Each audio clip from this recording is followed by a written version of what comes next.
I know it's traditional for a commencement speaker to start off with a joke, but anyone who knows me knows that I'm super impatient and a little ADD, so I'm just going to cut to the chase. You are graduating at a crazy time in history. I'm talking like top 5 earth-shattering, paradigm-shifting moments in human existence. There was the Enlightenment, the American Revolution, the Industrial Revolution, the Digital Revolution, and now automation is going to change everything about the way we live and the way we work. According to McKinsey, 45% of the tasks that people do manually are going to be automated using current technology alone. And the pace of innovation, it's never been faster. That means the future is going to look nothing like the present. Now, I'm not a historian, but I've been thinking about those other revolutions, the ones I mentioned a second ago, and it turns out they have some things in common. Like they brought sweeping change to the world. They were the product of incredible vision, courage, and creativity. And, oh yeah, they were led by white guys. Now, don't get me wrong. I love white guys. It's true. White guys they're some of my best friends. They are. But let's be real. They have never had a monopoly on good ideas. They've just occupied a platform that the rest of us haven't had access to. And the good news is that platform, it's no longer out of reach. In the last half century alone, women and people of color, we've been climbing. Women now earn the majority of bachelor's, master's, and doctoral degrees. So graduates, give yourself a big pat on the back.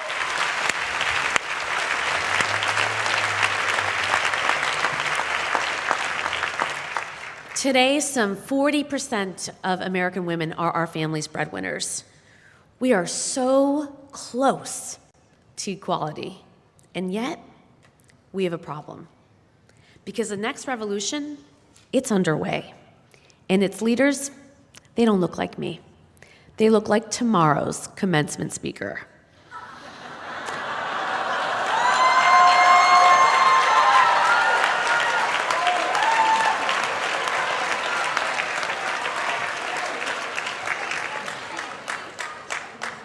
And look, I don't mean any shade to Zuckerberg. He's brilliant, and he's a really good guy, right? But America, it's a big, beautiful, diverse country. And for all the progress that we've made, we are still vastly underrepresented in Congress, in the C-suite, and then in the tech community. So why? Why aren't there more women in power? There's no question that it's a structural problem. From workplace discrimination to systematic sexism to the lack of paid leave and affordable daycare, women just face extraordinary challenges that men just don't. But there's another challenge that we face, and it's not structural, it's cultural. In our society, we train our boys to be brave, to throw caution to the wind, and follow their passions. And we train our girls to be perfect, to please, to play it safe, and to always get straight A's. The result? Girls are kicking butt in the classroom, but they're falling behind in the real world. And that's because in the real world, success is the product of bravery and not perfection. And if we don't start teaching our girls to be brave, they're going to miss their chance to code the future in Silicon Valley, to build the future in the C-suite, and to legislate the future in Congress.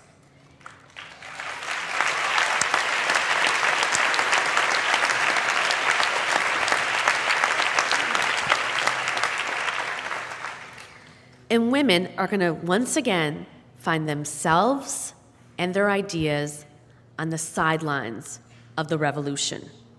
And we can't let that happen. Nothing is more important than solving this problem. And that's what I need you to do when you walk across the stage tomorrow and you go out into the real world. Now, at this point, you're probably wondering, who the hell is this lady and why should I listen to her? Well, let me tell you a bit about my own journey, because I think it illustrates a shift that I'm talking about. I grew up in Schaumburg, Illinois. My parents were refugees expelled by the dictator Idi Amin from Uganda. There weren't very many people in my community that looked like me. Sometimes the neighborhood kids would TP our house. One time I punched a bully in the face who called me a Haji. Now, to be clear, violence is never a good idea, but damn, it felt good. In school, I found my own advocacy organization, the Prejudice Reduction Interested Students Movement. Yes, a mouthful. I led my first march when I was 12 years old. By high school, I was pretty much set on what I wanted to do with my life. I dreamed of working in politics and social justice. So I decided I'd go to the best law school in the country, graduate in the top of my class, and run for office. I went to the library and found a copy of the U.S. News and World Report, and I looked up what the #1 law school was. And you'll have to forgive me, but it was Yale. I photocopied that page and I tacked it to my wall. For years, I had one obsession, and one obsession alone: getting into Yale Law School. And then the time finally came. I finished college in 3 years, took the LSAT, and applied to my dream school. And I didn't get in. So I came here to Harvard to study public policy and the Kennedy School.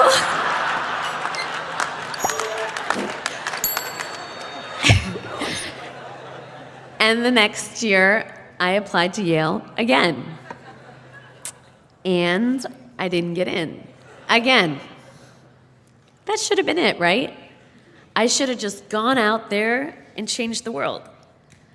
But I couldn't shake the idea of needing that one perfect credential, a degree from Yale Law. So I got myself a mentor, Leon Higginbotham, the first black jurist to come out of Yale Law, and the former chief judge of the Federal Court of Appeals in Philadelphia. And he promised to write me a recommendation letter. He was like, "Don't worry, Reshma, I got you. You will get in." Boom. I was set. Except, right before the applications were due, Leon had a stroke and died. I was devastated. I loved Leon. But also, I never did get that recommendation letter. Instead, I got a rejection letter, my third one from Yale. At this point, most people would have packed up what was left of their dignity and just moved on to another law school. But I was convinced that my whole career, my whole life, was riding on a degree from Yale. Everyone I looked up to in politics, Bill and Hillary, like 6 attorney generals, half of the senators in Congress, they all went to Yale Law. Whatever I aspired to, I was sure that I needed Yale to get it. So I made one last desperate attempt. At Leon's funeral, I met the assistant to the dean of Yale Law, who, upon hearing my story, offered to make me an appointment with the dean. I got on that next train to New Haven, and before I knew it, I was standing before the man himself. And he offered me a deal.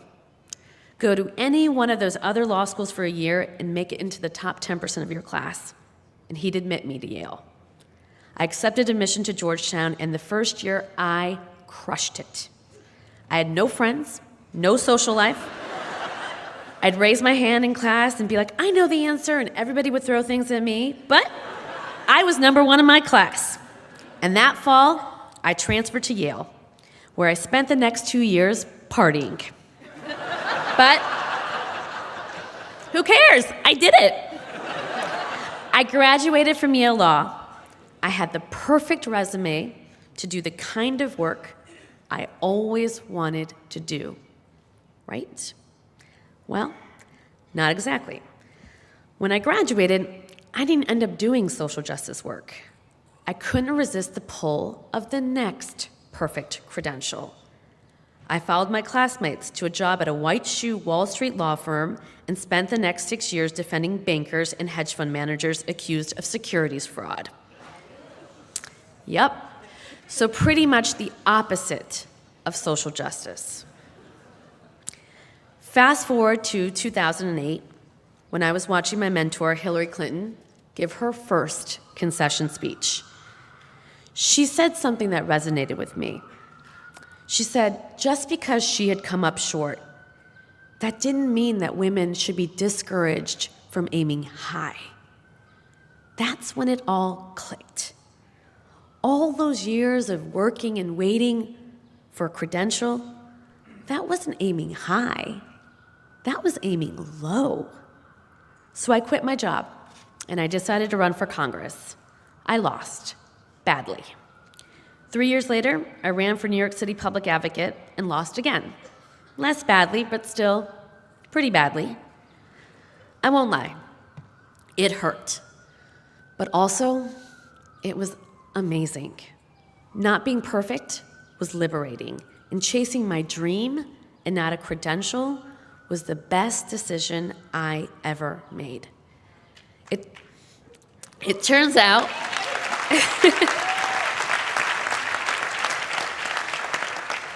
it turns out that when you get a taste for being brave, it's kind of like a rush.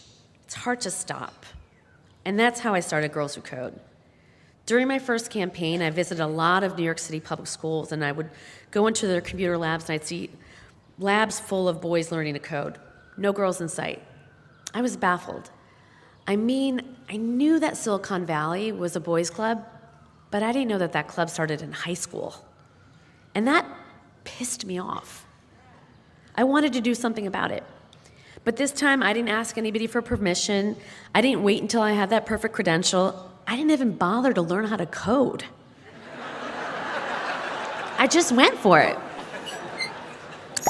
I called up a friend who lent me some office space, and that summer we brought 20 girls together from New York City for 7 weeks, and we taught them to code. 5 years later, we've taught 40,000 girls in all 50 states, effectively quadrupling the talent pipeline. So what's the lesson? My obsession with perfection, with pedigrees and credentials, it was a dead end. Like, it literally led me to a funeral.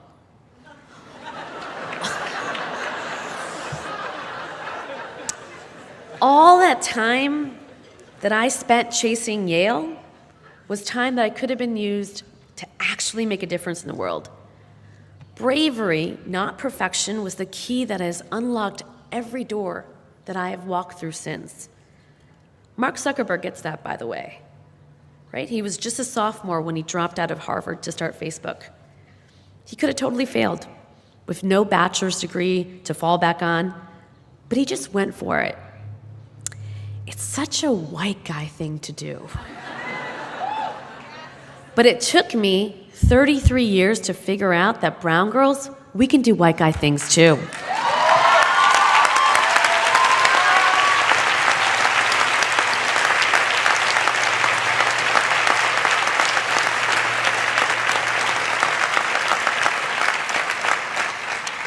But today's young women, they don't have 33 years to waste. Our world is transforming, and if girls and women don't step up now, they're going to be left behind. And that's why I'm counting on you. I'm not an expert in education. I only know from what I've seen in my own life and what I've observed at Girls Who Code. But the girls in our program, they're brilliant. They're talented. They are just as capable as the boys. But they're afraid of imperfection, of critical feedback, of trying something that they may not excel at right away. They figure out what they're good at early on and they stick to it. They avoid less intuitive, more competitive subjects like coding and STEM. They're not taught to be brave the way the boys are. So what can we do? We can't topple the structures without addressing the culture. The culture is the problem, and the solution, graduates, it's you. In whatever capacity you pursue a career in the field of education, You or the people you manage or teach will be some of the most influential role models in a young girl's life. So here's my ask. Don't let our girls play it safe. Don't let them limit themselves to the thing they think they're best at or the thing they think they should do. Push them to be brave. Push them to take risks. Reward them for trying. Let's challenge our girls to step outside of their comfort zone and tiptoe out to the very edge of their abilities. Because if you do your part, if we all do our part, then we will unleash the most badass generation of women leaders the world has ever seen. I know every graduation speaker says it, but class of 2017, you are really gonna change the world. Thank you, and congratulations.